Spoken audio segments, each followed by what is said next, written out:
todo, esto apunta a que más y mejores inversiones vengan al Perú. Señores, la única forma de acabar con la pobreza es creando más riqueza. Eso está claro. Se tiene que reducir el aparato del Estado, se tiene que acabar con la tramitología. Por Dios, ¿por qué tengo que tener 50 papeles para abrir un negocio? Con uno basta y sobra. Todo eso se tiene que acabar y tiene que venir mejor inversión extranjera. Y mucha inversión extranjera. Ya lo dijimos en algún momento, lo que necesitamos para poder reducir la pobreza en el Perú, más de 80.000 millones de dólares, necesitamos todos los años invertir, reducir esa brecha de infraestructura, etcétera, etcétera, etcétera. Pero hoy día vamos a hablar en primer tema, el primer tema que voy a tocar el día de hoy, es un tema que ha pasado un poquito desapercibido. Si puede ir pasando mi invitado, por favor, se los voy a agradecer. Gracias. Hoy día ha pasado un tema desapercibido, ¿no? Dirán, Bruno, ¿pero por qué vas a tocar este tema si... Bueno, miren, los cristianos somos 2.500 millones. 2.500 millones. Hay un microestado de 44 hectáreas, 900 millones de habitantes. No, perdón, 900 a la publicidad, marketing, permanentes. promociones. 44 hectáreas, 900 habitantes permanentes, y tiene una preponderancia sobre 1.400 millones de católicos. Somos 2.500 millones de cristianos, y de esos 2.500 millones de cristianos, 1.400 millones son católicos. Y creciendo, ¿ah? Y creciendo. Se está creciendo un promedio de 3% anual, según los últimos índices que ha sacado el propio Vaticano. Sí, me refiero al Vaticano. Misterio, drama, se han escrito muchas cosas sobre el Vaticano. Y el 1 de julio se ha dado algo que se ha dado a llamar el cisma en la Iglesia Católica. Para hablar de lo que significa la Iglesia Católica, de lo que está pasando también en el Perú con la Iglesia Católica, de cómo los enemigos de la Iglesia en general y de la cristiandad en general se infiltran para boicotear a la Iglesia Católica. He invitado a un amigo, historiador, lo conozco de toda una vida. Me acompaña en mesa Luciano Reboredo. Luciano, ¿cómo estás? Bruno, ¿qué tal? Muy bien, gracias. Encantado. Terrible lo que está pasando. Sí, es una crisis en la Iglesia, pero que no viene del tema de la fraternidad de San Pío X, como los medios lo plantean, sino que viene de mucho más atrás, ¿no? Son ya varias décadas en que se ha ido formando una ola, una crisis. ¿Qué es un cisma, Luciano, para que la gente lo pueda entender? ¿Qué es un cisma? Un cisma es una división. Una división. Una división. Una parte de la Iglesia se separa. Ahora, habría para el cisma del que tú estás hablando, es el final de la historia, ¿no? Habría que ir al comienzo, que es el Concilio Vaticano II. Claro, ahí vamos a ir, ahí vamos a ir. Pero para que la gente más o menos, porque tenemos un público cristiano variopinto, de diversas ramas, para que la gente más o menos entienda de lo que estamos hablando, es Lutero, por ejemplo, ¿no? Ese es un cisma. Ese es un cisma. Claro. Y de ahí vienen todas las iglesias evangélicas, por ejemplo. Así es. Ok, nuestros hermanos evangélicos. Perfecto. La Iglesia entendió a finales de los 50, la Iglesia Católica entendió a los finales de los 50 que tenía que modernizarse. Ese era el concepto que ellos manejaban en ese momento.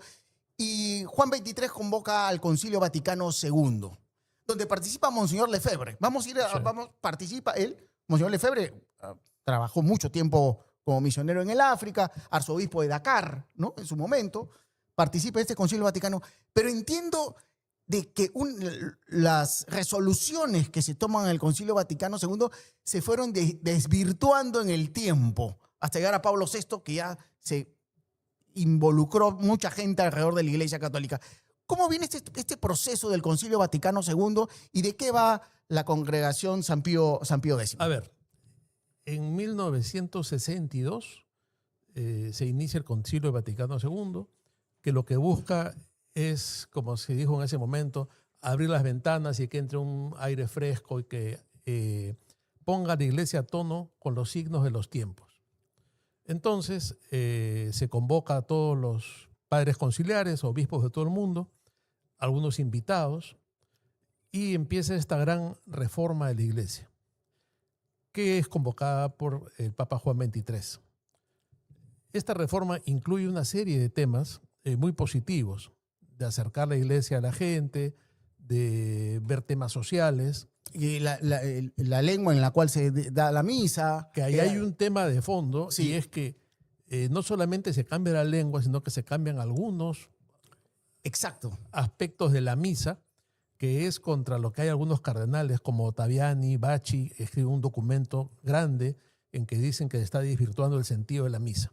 ¿Cuál es este tema?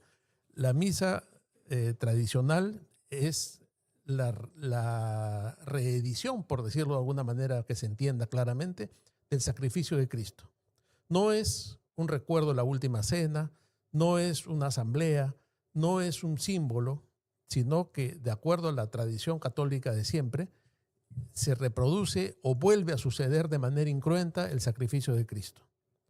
Y el sacerdote es otro Cristo en ese momento, ¿no? Cuando se produce este sacrificio, viene luego la comunión, etcétera, y eso cambia de alguna manera con el Vaticano II, más que todo ante la percepción de la gente. ¿Ya? Porque esta crisis viene porque el Vaticano II abre la puerta hasta el 1, pero luego la prensa, la presión. Exactamente, a ¿no? eso voy. Entonces la gente percibe que estos cambios son cada vez más grandes, ¿no? Se cambia el órgano por la guitarra y la gente empieza a decir, a mí me gusta la misa del padre Bruno. Sí. No, a mí me gusta el padre Luciano porque canta. No, a mí me gusta ir a la parroquia de los jesuitas porque son más libres. Y empiezan todos los experimentos post-concilio al extremo de que aparecen los grupos llamados revolucionarios, los curas obreros, etcétera, que hacen experimentos en la misa. Entonces ya no consagran con la hostia, sino que con un pan, con un chancay, con lo que tengan a la mano. ¿Y qué pasa? Te entregan la hostia en la mano. Te dan la hostia en la mano, comulgan con el vino y la hostia. Hay un tema que todos los sacramentos, de acuerdo a la Iglesia, tienen materia, forma e intención. La materia es sobre lo cual se actúa, ¿no? La hostia, el pan. No, la forma es el rito. Y la intención es que el sacerdote que lo hace quiera hacerlo y crea que lo está haciendo. Exacto. ¿No? Si el sacerdote consagra una galleta Chaplin, no hay consagración. Exacto. Si el sacerdote cambia las palabras del rito, ¿no?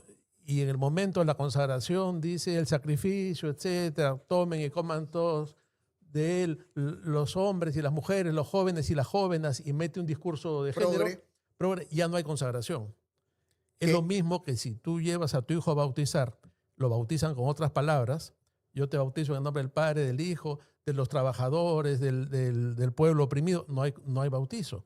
O si en lugar de agua bendita le echan vinagre, tampoco hay bautizo. Esa es la materia del sacramento. La forma es el rito y la intención que el sacerdote crea en esto. Si al momento de la consagración, por ejemplo, el cura duda de que esté convirtiéndose el pan en el cuerpo de Cristo, tampoco se produce. Entonces, ¿qué pasa? Cuando se cambia todo esto en la misa y viene toda esta ola de reformas. Modernidad, entre comillas. Entre comillas. Pablo VI dice, el humo de Satanás ha entrado en la iglesia por alguna grieta.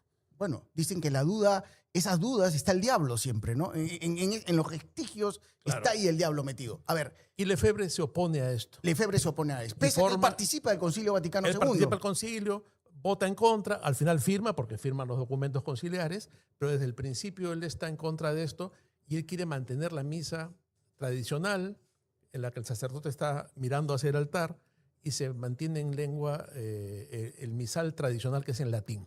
¿Puedes ponerme la foto del libro de defensa de la San Pío X? Es importante, bueno, no es como referencia, si alguien lo puede conseguir solamente para seguir conversando con donde sale el perfil de Monseñor Lefebvre. Ok, la idea va de la siguiente. Era necesaria una modernización, ahí está, por ejemplo, ¿no? de Kennedy Hall, en defensa de la... Ahora, Lefebvre era un hombre muy santo. ¿Eh? Sí. Era un hombre ejemplar. El trabajo que hizo en África fue extraordinario. Sí. Hasta ahora son los frutos de Lefebvre en África. Él era el nuncio en África del Vaticano, en Centroáfrica, en algún momento, ¿no? Y hace un trabajo de misionero impresionante. Impresionante. Y entonces, ¿qué pasa, Bruno? Él ve toda esta situación y forma la Fraternidad de San Pío X, donde mantiene la misa tradicional. La tridentina. Sí, y donde no entran en el tema del ecumenismo. Es el otro punto que él cuestiona. Él cuestiona el cambio de la misa y cuestiona el ecumenismo.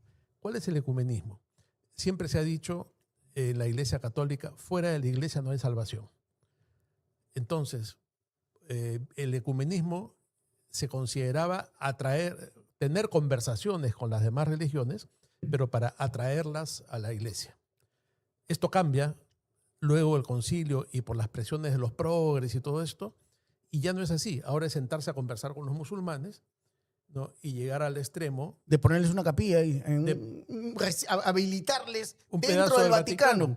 Claro. O llevar a la Pachamama, o el encuentro de Asís que hizo Juan Pablo II, en el que van animistas, apaches, hindúes, y cada uno hace su rito. Estando presente en la iglesia, ponen a Buda en el altar. Sí, entonces, una locura. esa forma de ecumenismo. Como si nosotros los católicos o los cristianos puedan ir a Arabia Saudita y poder tener una misa o un encuentro cristiano. Claro, es imposible. Ellos nunca te lo van a permitir. Entonces, este diálogo interreligioso, que puede ser muy saludable, es para atraer a las demás religiones al cristianismo. No es para decir, como ha dicho en algún momento el Papa, por cualquier religión se llega al cielo. Entonces, ¿para qué se han hecho las misiones? ¿Para qué han muerto los mártires? ¿Para qué en 2000 años ha habido tanto sacrificio de la iglesia para llevar el cristianismo al mundo? Si daba lo mismo y también se podía ir al cielo siendo musulmán, ¿no? Entonces, ese ecumenismo mal entendido y los cambios dentro de la misa, Lefebvre no lo acepta y forma su fraternidad para mantenerse dentro de la iglesia, haciendo la misa tradicional y trabajando para mantener estas ideas preconciliares. Son más o menos 500.000 de fieles que siguen a la Sí, se calcula en 600.000. 600.000, 700 sacerdotes ordenados. Sí. O sea, existe ya una comunidad alrededor. Ha dado frutos. Ha dado frutos. Y esto iban a ordenar a 4 obispos, o los ordenaron, y eso es el problema de la excomunión. ¿Qué es una excomunión? A ver, esta es la segunda vez, además. Sí, a la segunda vez. Porque el año 88, Lefebvre pide autorización para ordenar o consagrar, que es la otra palabra que se usa, 4 obispos. ¿Por qué? Porque él dice, hay estado de necesidad. Yo me voy a morir y la fraternidad se queda desprovista de obispos. ¿Quién va a ordenar a los sacerdotes? Les van a decir que ya no hagan la misa en latín. Entonces él habla con Juan Pablo II y le pide autorización para nombrar 4 obispos. Se la niegan. Y cuando él los ordena, son excomulgados los 4 obispos y Lefebvre, nadie más. ¿Ya? Entonces, ¿qué significa estar excomulgado? Estás fuera de la iglesia. Fuera de la iglesia. No puedes recibir los sacramentos, ni administrarlos, ni nada. Entonces, muere Juan Pablo II, viene Benedicto XVI, y Benedicto XVI levanta la excomunión. Ya sus razones tendría. Y luego flexibiliza además su trato, ¿no? Adicionalmente. Sí, autoriza la misa. Autoriza, ¿no? sí. Cosa que en una situación un poco contradictoria, el Papa Francisco les autoriza a tener sacramentos y capillas, pero empieza a trabajar para prohibir la misa, ¿no? Para que no haya misa en latín. Saca un documento. O sea, zanahoria con garrote. Claro, ¿no? La zanahoria entonces con ya, garrote. ustedes pueden bautizar, pueden casar en sus capillas, pero la misa en latín la van restringiendo y se va cerrando centros de misa que no eran de la Fraternidad San Pío X, de monjas tradicionalistas, de monjes tradicionalistas, se van cerrando. Y lamentablemente el Papa Francisco forma un equipo de gente en la curia romana totalmente progresistas, ¿no? Por ejemplo, este arzobispo Tucho Fernández de La Plata, de Argentina, que es un progre total, ¿no? Él la Iglesia Católica está llena de progresistas, ¿no? Y de izquierda y de masones. Masones, abortistas, progres, LGBT. Prepárame el video de un periodista que también ya es caserito acá porque se ha desatado. Quiero escucharlo contigo. Este personaje, Carlos Cornejo. Oye, que es nieto de Alaisa Grundi. Imagínate. ¿No? Está desatado. Sí, está desatado este mondongo con patas. A ver, vamos. Quiero escuchar lo que dice para que Luciano también se quede. Mira las barbaridades que dice en un segundo. ¿Ah? Vamos. Nefasto en toda su expresión. Puesto por Juan Pablo II, obvio, el cura que despreció siempre a una iglesia de los pobres, que despreció la teología de la liberación, que cuando llegó a Nicaragua obligó a Ernesto Cardenal a arrodillarse y lo regañó con el dedo cuando se hablaba de una iglesia de los pobres. Ese fue Juan Pablo II, y que protegió a pedófilos en todo el mundo. Si no, pregunten a la diócesis de Boston. ¿Qué diferencia con Francisco? ¿Y qué diferencia con Prevost? Sofía, y que estuvo parado frente al ataúd del Papa Francisco diciendo: aquí me tienes desafiante, vaya súbdito de Satanás. Sofía, qué buen recuerdo, porque además no tenía por qué estar en esa ceremonia, porque ya no tenía derechos cardenalicios. Qué buena, Sofía, gracias por hacerme acordar. Sí, señora, qué buen dato. Ese era Cipriani, porque le importaba un bledo. Él se zurraba en esas cosas que tenían que ver, claro, cuando la autoridad era hacia él, él se zurraba. No, No. bueno, a ver, esta es la apertura, pues. No, Carlos Cornejo. Estos quieren destruir la iglesia católica, como Salinas, ¿no? Claro, ahora resulta que que es agnóstico, los dicen, ¿no? amigos del Papa son Paolo Guas, Sí. Pedro Salinas, el satánico Escardó, ¿no? Y este es un imbécil, Cornejo. Un pobre ¿no? Porque diablo. además está diciendo cosas que no son ciertas. Exacto. Está diciendo algo que no es cierto. Exacto. Cuando Juan Pablo II llega a Nicaragua, se arrodilla falsamente Ernesto Cardenal y él le pide que vuelva a la iglesia. Consíguete la foto de Juan Pablo con Ernesto Cardenal cuando lo está reprendiendo en el y le dice aeropuerto. que abandone esas posiciones revolucionarias y que abandone las armas. Era un cura terrorista. Eran comunistas. Era un ¿no? comunista. Y entonces Juan Pablo II le llama la atención, como papa que era, y lo reconviene para que abandone esas posiciones, ¿no? Y justamente todas estas posiciones son las que llevan a la iglesia a la actual crisis y que termina viéndose... Ahí está la foto. Claro, esa es la foto. Famosa foto. Famosísima, claro. Me quedo con su poema nomás de Cardenal. Ni siquiera eso. Y que esta foto es después de que Ratzinger, que en ese momento era el prefecto de la doctrina de la fe, había publicado un documento condenando la teología de la liberación. Ahora, cuando Francisco llega al Vaticano como papa, el Observatorio Romano empieza a publicar artículos de Gustavo Gutiérrez, y Gustavo Gutiérrez es reivindicado, lo llevan a Roma y le hacen un homenaje. Entonces ahí te das cuenta de lo que viene. Ahora, permíteme, Bruno, para dale. que no se me vaya la idea. Sí. Después del 88, que son excomulgados los 4 obispos y Lefebvre, y luego Benedicto XVI levanta la excomunión, se vuelve a producir ahora la misma situación. Dicen, ese estado de necesidad.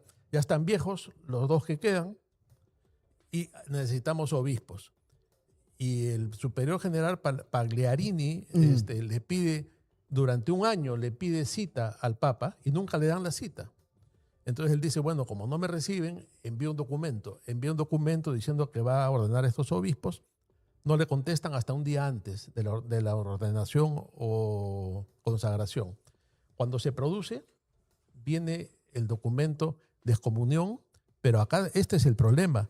Se excomulga no solamente a los 4 obispos consagrados y al superior general, sino a todos los sacerdotes y a todos los fieles en el acto de excomunión más grande de la historia, ¿no? ¿Y quién firma Eso es lo que ha pasado ahora. Lo que ha pasado Lo ahora. que ha pasado ahorita. ¿No? 600.000 personas excomulgadas, Claro. expulsadas de la iglesia católica. Así es, por este acto de desobediencia, ¿no? Pero también cabe preguntarse por qué no, antes de que suceda esta desobediencia, por qué no los ha recibido el Papa, por qué no ha conversado con ellos, por qué no les ha autorizado a tener 4 obispos. Pero si el Papa recibe a una cardenal, monseñora, no sé, Una anglicana, una obispa que casa homosexuales. Claro que Si sí. el Papa recibe a musulmanes y los No. abraza y los besa, Y ¿por qué acaba- no conversar con sus hermanos católicos tradicionalistas? Y acaba de ir a Lampedusa a pedir que permitan el ingreso de los migrantes musulmanes, que son los que están destruyendo la civilización cristiana en Europa.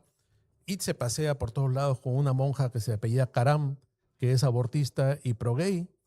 Y se reúne con una serie de progresistas, se reúne con el jesuita Martins, que es partidario de los matrimonios homosexuales, y no se excomulga a la iglesia alemana, que cada día está más fuera de la iglesia por acciones propias del arzobispado, del episcopado alemán, que es totalmente progresista, ¿no? Y se permite que los obispos chinos sean nombrados por el gobierno del Partido Comunista Chino, Sí, por ejemplo. ¿no? Entonces, ¿Por qué no? Es una cosa de loco. claro, lo que está pasando. los comunistas chinos nombran obispos, y dentro de las iglesias hay fotos de los líderes comunistas. En realidad son nombrados por el Partido Comunista. El Partido Comunista los nombra y la iglesia los ordena. Refrenda. Ya, y eso lo permitió Francisco. ¿no? Entonces, cuando tú dices, ¿y por qué en China pasa eso? No es que en China no hay desobediencia, porque sí se les ha autorizado. ¿Y por qué autorizas a los comunistas y no a los que son fieles a la tradición de siempre? A la iglesia de siempre, a la misa de siempre, a los que están en comunión con 2000 años de historia, no con los últimos 60 años. Ahí está el problema. Luciano, es un tema que da para más, es muy interesante porque además tiene que ver mucho también con lo que está pasando en nuestros países, ¿no? O sea, finalmente el progresismo, la masonería se está metiendo no solamente en la Iglesia Católica, está destrozando la cristiandad en general. La idea de toda esta gente es destruir lo cristiano, finalmente. Claro, el reinado de Cristo en la sociedad. Exacto. ¿No? Entonces comienzas por sacar las cruces de los colegios, las cruces de los hospitales. En Europa eso también va a llegar. O ya llegó Está acá. prohibido rezar. Si tú rezas en la calle te meten preso, pero los musulmanes sí van y toman los parques y nadie les dice nada, los protegen. O como en Inglaterra ha habido 2.500 violaciones de niñas y el gobierno lo había ocultado y ha sido la caída. Y mientras del tanto primer ministro. siguen matando, decapitando cristianos en África y En Nigeria, todo el mundo calla. Lo Y de todo Nigeria el mundo es calla. terrible y no ha habido un pronunciamiento del Papa, como tampoco había un pronunciamiento de Francisco durante todo el tiempo que en Nicaragua han apresado obispos y han perseguido a la iglesia. Luciano, muchas gracias. Este tema tiene para mucho más. Te voy a Cuando volver quieras. a invitar para tener un especial sobre todo la cristiandad. Ahí lo invitamos también a Fabricio para que participe. Perfecto, está bien. Listo, señores. Ahora